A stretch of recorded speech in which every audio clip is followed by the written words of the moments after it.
Detail working मैंने इसको करवा दी। डिटेल वर्किंग करने के बाद अब हम इसे पाइल अप करते हैं, रेक्टिफिकेशन की तरफ इसकी चलते हैं। लिसन मी, ये एंट्री होनी चाहिए थी, आपने जस्ट ये इफेक्ट्स दिए। अब इन दोनों और वर्किंग की बेस पे हम रेक्टिफाइंग एंट्री की तरफ बढ़ते हैं। रेक्टिफाइंग एंट्री क्या होगी? एक्चुअल एंट्री में बैंक को डेबिट होना चाहिए था, डेबिट हुआ, now leave that. Accumulated depreciation को एक तो इस अमाउंट से डेबिट होना चाहिए था, नहीं हुई, रॉन्गली क्रेडिट हुई, कितने से? 80,000।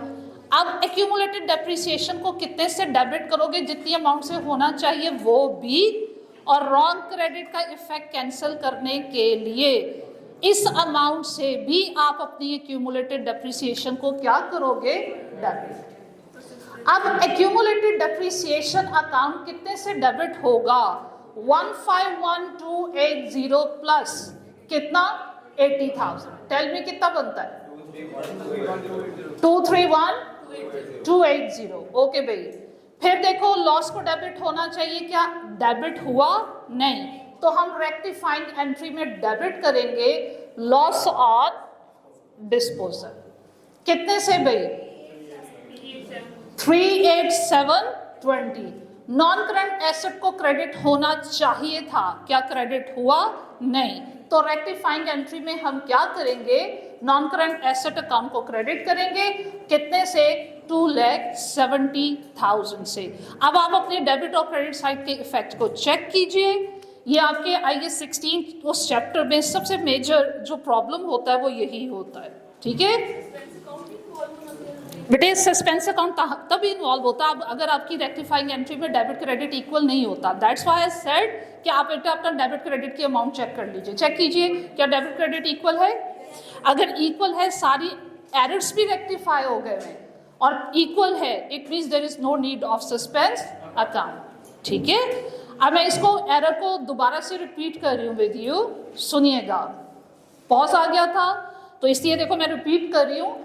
आपने वो एक क्वेश्चन है, मैं दोबारा से रेफर कर देती हूँ, उसमें सेम ये एरर दिया हुआ है, घर जाके आपने उसको सॉल्व करना है। और सेम इसी तरह इतनी डिटेल वर्किंग के साथ बुक में तो उसने बहुत शॉर्ट सा आंसर दिया हुआ है, वो आपके लिए इजी टू अंडरस्टैंड नहीं होगा। आइए बेटे, क्या बता रहा था? उसने कहा कि 1 जनवरी को आपको नॉन करंट एसेट की कॉस्ट और बुक वैल्यू गिवन थी, आपने इनका डिफरेंस दिया, आपके पास क्या आ गई? 1 जनवरी 2018 तक की एक्यूमुलेटेड डेप्रिसिएशन आ गई। फिर उसके बाद उसने क्वेश्चन में बताया कि स्टेटस तो हमने आपको 1 जनवरी 2018 का बताया हुआ है, लेकिन हमने एसेट 1 सितंबर 2018 को सेल कर दिया हुआ है। अगर सेल कर दिया हुआ है तो प्रॉफिट लॉस की कैलकुलेशन करनी है, और उसकी कैलकुलेशन के लिए आपके पास 1 सितंबर की बुक वैल्यू होनी चाहिए सेल प्राइस के बाद। तो वो हमने क्या किया? मेरे पास 1 जनवरी की बुक वैल्यू का मतलब ये है कि हम 1 जनवरी 2018 तक की डेप्रिसिएशन चार्ज कर चुके थे, ऑनवर्ड 8 मंथ्स की डेप्रिसिएशन हमें चार्ज करना 3, और रिड्यूसिंग बैलेंस मेथड था। मैंने बुक वैल्यू की बेस पे 10% कैलकुलेट किया। पर एनम बेसिस पे चलते तो 8/12 करने की हमें ज़रूरत नहीं थी, हम मंथली पॉलिसी को फॉलो कर रहे थे, इसलिए 8 मंथ्स एसेट यूज हुआ, 8 मंथ्स का डेप्रिसिएशन एक्सपेंस कैलकुलेट करके मैंने ये जो बुक वैल्यू फाइंड आउट की, ये मेरे पास कब की आ गई? 1 सितंबर 2018 की आ गई। अब इस बुक वैल्यू का कंपैरिजन जनाब सेल प्राइस के साथ किया तो हमें मालूम हुआ कि हमें क्या हो रहा है? लॉस। जब ये मेरे पास इंफॉर्मेशन आई तो लॉस की डिस्पोजल की एंट्री क्या होनी चाहिए थी? वो हमने एक्चुअल एंट्री पास की। हमने बेचा, पैसे आए, बैंक को डेबिट होना चाहिए था, एक्यूमुलेटेड डेप्रिसिएशन को डेबिट होना चाहिए था। अब तक जितनी एक्यूमुलेटेड डेप्रिसिएशन के अकाउंट में अमाउंट जा चुकी है, 1 जनवरी तक एक्यूमुलेटेड डेप्रिसिएशन में 1,42,800 ट्रांसफर हो चुका था, और दिस ईयर का भी आपने डेप्रिसिएशन एक्सपेंस डेफिनेटली उसमें ट्रांसफर किया होगा।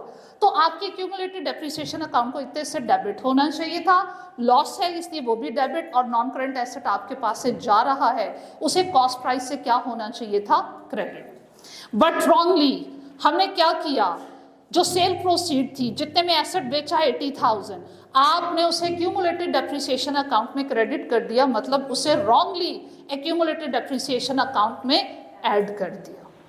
और अगर आपने रॉन्गली ऐड किया तो एक्यूमुलेटेड डेप्रिसिएशन का बैलेंस भी रॉन्ग हुआ, बुक वैल्यू भी रॉन्ग हुई, और मजीद गलती आपने क्या की, आपने पर मंथ बेसिस पॉलिसी को फॉलो नहीं किया, रॉन्ग बुक वैल्यू पे रॉन्ग डेप्रिसिएशन कैलकुलेट की, वो भी फॉर द होल ईयर।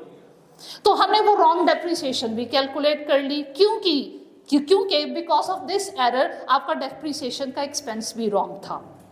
आपने डेप्रिसिएशन के एक्सपेंस को भी करेक्ट करना है और डिस्पोजल की एंट्री के सारे इफेक्ट्स भी देने हैं। डेप्रिसिएशन एक्सपेंस चार्ज होना चाहिए था 8,000, रॉन्गली चार्ज हुआ 4,000। आपने डेप्रिसिएशन का एक्सपेंस कम चार्ज किया, मजीद इसको चार्ज करोगे, और अगर ज्यादा चार्ज हो जाता तो ये एंट्री क्या करते, रिवर्स। उसके बाद जब हम रेक्टिफाइंग एंट्री की तरफ आते हैं तो हमने जो एंट्री होनी चाहिए थी और जो रॉन्ग एंट्री है उसका कंपैरिजन किया। हमने कहा बैंक को डेबिट होना चाहिए, वो ऑलरेडी डेबिट हो चुका है, इसे रेक्टिफाइंग एंट्री में मजीद डेबिट नहीं करेंगे। हमारी एक्यूमुलेटेड डेप्रिसिएशन को डेबिट होना चाहिए था, ये डेबिट नहीं हुई, मैंने इतनी अमाउंट से डेबिट करना है, ना सिर्फ इतनी अमाउंट से डेबिट करना है क्योंकि रॉन्गली 80,000 एक्यूमुलेटेड डेप्रिसिएशन में ऐड हो चुका है, उसका भी इफेक्ट मुझे कैंसिल करना है। क्रेडिट हुआ है, क्रेडिट का इफेक्ट कैंसिल करने के लिए क्या करते हैं, डेबिट। इसलिए मैंने क्या किया, इस अमाउंट से भी एक्यूमुलेटेड डेप्रिसिएशन को डेबिट कर दिया। लॉस डेबिट होना चाहिए, नहीं हुआ, वो भी डेबिट किए। नॉन करंट एसेट को क्रेडिट होना चाहिए था, वो क्रेडिट नहीं हुआ, हमने वो भी कॉस्ट प्राइस से क्रेडिट कर दिया। Any question? क्लियर है बेटे? Second question 100%। जी बेटे, जब हमने इस एंट्री को करेक्ट किया, हमारे पास एरर हो गया, इसको करेक्ट किया, बैंक से ही हमारे पास डेबिट हुआ था। अब हमने एक्यूमुलेटेड डेप्रिसिएशन जो क्रेडिट थी उसको डेबिट किया, तो नीचे सस्पेंस अकाउंट आना चाहिए, तो हमने ये कंपोनेंट सस्पेंस कहाँ आना चाहिए था इस पे? उसने कहा सेल प्रोसीड की एंट्री में रॉन्ग इफेक्ट दिया हमने। सेल प्रोसीड में होता कि जितने में बेचा जो पैसे आए, सेल प्रोसीड का दूसरा इफेक्ट हमने गलत किया, क्रेडिट साइड पे मिस्टेक की। अगर वो ये कह रहे हैं कि क्रेडिट साइड पे मिस्टेक की, तो अंडरस्टूड बात है कि डेबिट साइड करेक्ट है। अगर डेबिट साइड अगर करेक्ट है तो आपने एंट्री क्या पास की होगी, बैंक डेबिट एक्यूमुलेटेड क्रेडिट, तो इसमें सस्पेंस कहाँ आएगा बेटे? एरर आ गया ना हमारे पास कि हमने एक्यूमुलेटेड एरर आ गया ना, तो जब आप इसको करेक्ट करोगे क्या है, सिर्फ एक साइड रॉन्ग है, एक साइड रॉन्ग है ना। अगर आप सारी एंट्रीज इंडिविजुअल करोगे तो हर जगह सस्पेंस इन्वॉल्व होगा। अगर इंडिविजुअल एंट्री, इसकी इंडिविजुअल एंट्री अलग करो, इसकी इंडिविजुअल एंट्री अलग करो, इसकी इंडिविजुअल एंट्री अलग करो, इसकी इंडिविजुअल रेक्टिफाइंग एंट्री अलग करो, सब में सस्पेंस आएगा। और जब उसके कंबाइन इफेक्ट देखोगे सस्पेंस फिर जीरो होगा। ऐसा करने की क्या जरूरत पड़ी है हमें? तो मैंने एक ही कंपाउंड एंट्री में सारे इफेक्ट्स रेक्टिफाई कर दिए। ठीक हो गया? हाँ जी, इसके अलावा बेटे और कोई क्वेश्चन?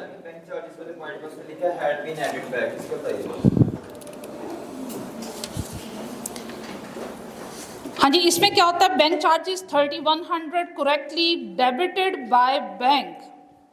बैंक ने उसको करेक्टली डेबिट किया, क्या बैंक स्टेटमेंट में डेबिट होना चाहिए था, और उसने डेबिट किया, लेकिन एडेड बैक यहाँ उसने रॉन्गली यूज कर दिया, had been added back. Bank ने तो ऐड कर दिया हुआ है, हमने उसको ऐड नहीं किया, हमने एक्सपेंसेस में इंक्लूड नहीं किया। एडेड बैक बैंक के पॉइंट ऑफ व्यू से बात कर रहे हैं। ठीक है, सेकंड क्वेश्चन डिस्कस करना है, जल्दी से बोले।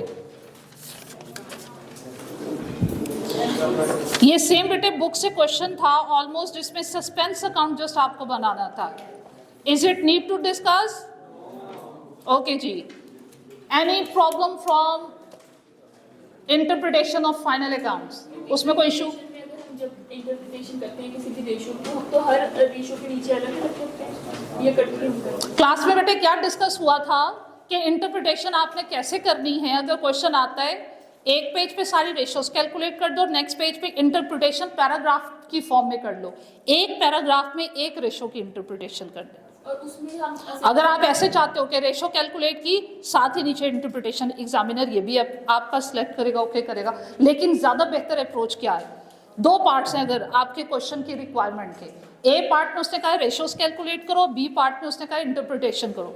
तो ए पार्ट में रेशोस अलग से कैलकुलेट करोगे, बी पार्ट सेकंड पेज पे आपने इंटरप्रिटेशन पैराग्राफ की फॉर्म में करनी है, और एक पैराग्राफ में एक रेशो डिस्कस होगी। जब हम इंटरप्रिटेशन करते हैं तो हम उसमें सिर्फ उन्हीं कंपोनेंट्स का जिक्र करें जो हमारे रेशो के अंदर आ रहे हैं। मेरा ख्याल है मैंने उन कंपोनेंट्स के अलावा भी रेशियोज को कोरिलेट करना सिखाया, और बहुत डिटेल, इतनी डिटेल आपके बुक में नहीं है जितनी मैंने क्लास में डिस्कस की। और मैंने आपसे कहा मार्क्स के अकॉर्डिंगली इलेबोरेट कीजिएगा। मार्क्स ज़्यादा हैं, कम है मार्क्स, तो सिर्फ रेशियो के अंदर जो दो कंपोनेंट हैं उनको इलेबोरेट कर दो। मार्क्स ज़्यादा हैं, उसकी डिटेल डिस्कशन कर दो। 10 to 15 मार्क्स अगर पूरा क्वेश्चन उसमें से कितने रिपीट होते हैं? बेटे वो तो हमेशा वेरी करता है। आपके सिलेबस में मैंने आपसे कहा था कि 60% मैक्सिमम थ्योरी कितनी हो सकती है रेशियोज के चैप्टर में, इंटरप्रिटेशन 40% की हो सकती है, इससे ज़्यादा नहीं। 10 मार्क्स का अगर क्वेश्चन है, 6 मार्क्स वो एलोकेट करेगा रेशियोज की कैलकुलेशन के, 4 मार्क्स देगा इंटरप्रिटेशन के। ठीक है? हाँ जी बेटा, इस साइड से कोई क्वेश्चन? ओके ओके बेटा जी, टेक केयर, अल्लाह हाफिज़।